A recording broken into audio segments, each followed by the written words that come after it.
যে ঈমান দুনিয়ার জমিনে তোমাকে মিথ্যা থেকে ফিরাতে পারে না, জুলুম থেকে ফিরাতে পারে না, অশ্লীলতা থেকে ফিরাতে পারে না।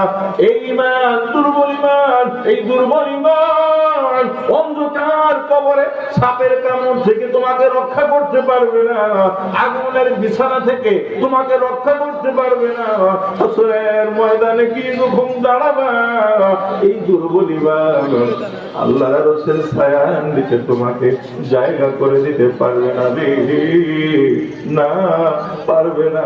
এই দুর্বল ঈমান আল্লাহর রাসূলের হাত থেকে হাউজে কাউসারের এক পেয়ালা পানি তোমাকে এনে দিতে পারবে না।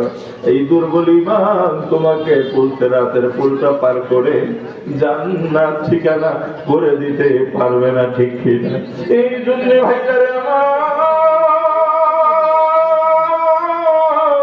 দুনিয়ার জমিনে যতক্ষণ পর্যন্ত আছি এখনো পর্যন্ত নিজের ঈমানের পরিমাণটা ঠিক করার সুযোগ আছে।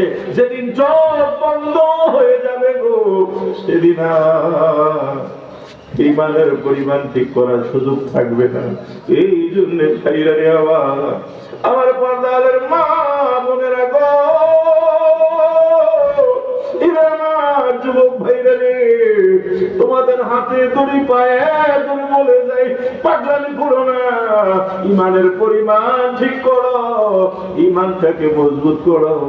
পাহাড় চলে যাবে কিন্তু তোমার নামাজ ছুটবে না, তোমার রোজা ছুটবে না, তোমার দ্বারা গুনাহ হবে না। নিয়ত করা যায় না ইনশাআল্লাহ? কার কার নিয়ত আছে হাত দেখছে? নারে তাকবীর, নারে তাকবীর। আল্লাহ কবুল করেন, বলেন আমিন। আর কয়েকটা কথা বলবো, আপনাদের শোনার ধৈর্য হবে? বলবো। ঈমানেরটা এখানেই রাখলাম, এখন আসেন আমলের ব্যাপারে। আমলের ব্যাপারটা, হুজুর ভালো কাজ করতে তো খুব কষ্ট, ভালো কাজ করতে খুব কষ্ট, আর অন্যায় কাজ করতে কষ্ট নাই, মজা। কি বলেন? আপনারা বলেন তো, নাচ দেখতে মজা নাকি নাচ থেকে বেঁচে থাকা মজা? দেখতে মজা, ঠিক কিনা? গান শুনতে মজা নাকি না শুনতে মজা? হুজুর শুনতে মজা। একই ভাবে মনে রাখবেন, নামাজ পড়তে মজা নাকি নামাজ না পড়ে শুয়ে ঘুমাইলে মজা? যদিও কারো কাছে নামাজের মধ্যে মজা আর কারো কাছে শুয়ে থাকার মধ্যে মজা, সেটা তো আলাদা ব্যাপার, কিন্তু সাধারণভাবে স্বাভাবিক দৃষ্টিতে ওই অন্যায় কাজের মধ্যে আলাদা মজা আছে। তাই তো আল্লাহর নবী বিশ্ব নবী রাহমাতুল্লিল আলামিন বলেন, হুজিবাতিন নারু বিশাহাওয়াতি ওয়া হুজিবাতিল জান্নাতু বিল মাকারিহি। জান্নাত সৃষ্টি করলেন আল্লাহ, জাহান্নাম সৃষ্টি করলেন।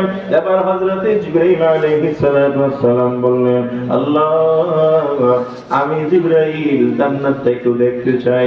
যাও জিবরাইল দেখে আসো। জিবরাইল রওনা হইলেন জান্নাত দেখার জন্য।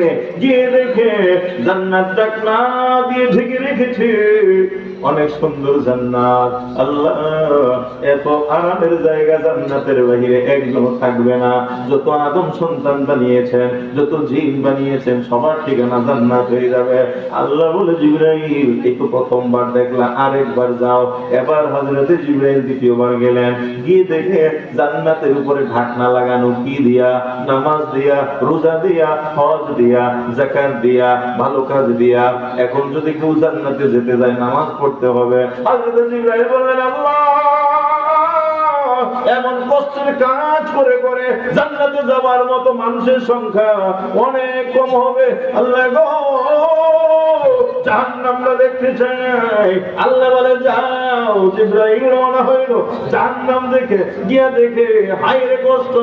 আল্লাহ ডাক দিয়ে বলে, আল্লাহ এই কষ্টের জায়গা জান্নাত